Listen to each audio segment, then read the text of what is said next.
ले ले आई हो पिया सिंदूर पंजाब के ले आई हो पिया सिंदूर पंजाब के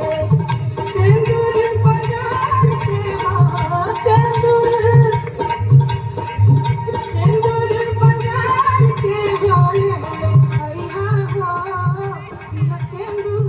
पंजाब के हो ले आई हो पिया सिंदूर पंजाब के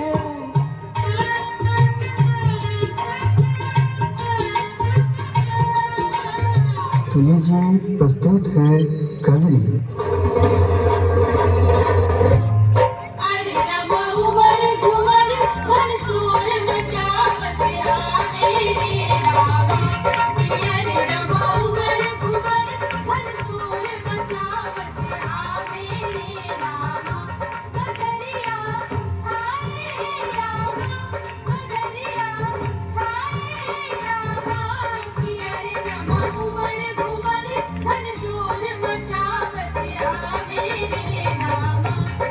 अरे रवा उमर घुमर घर शोर मचावत आवे रे रामा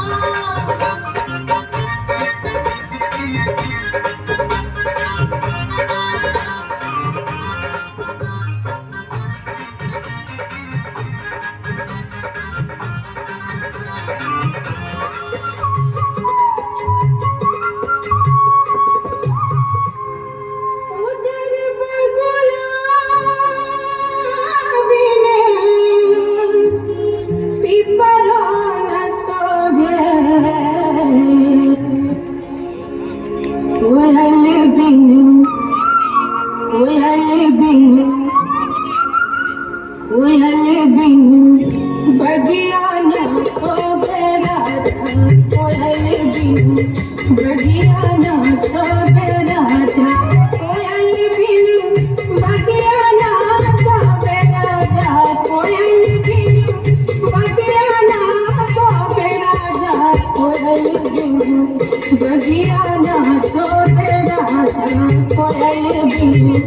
बगिया न शोभे राजा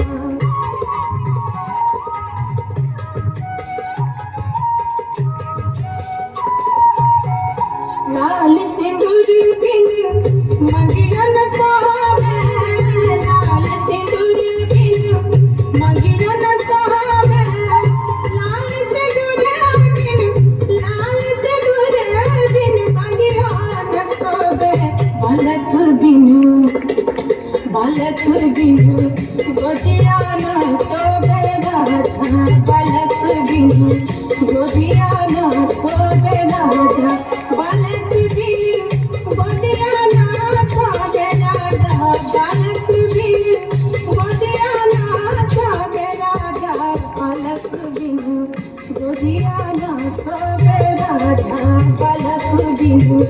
गोदिया न सोवे राजा।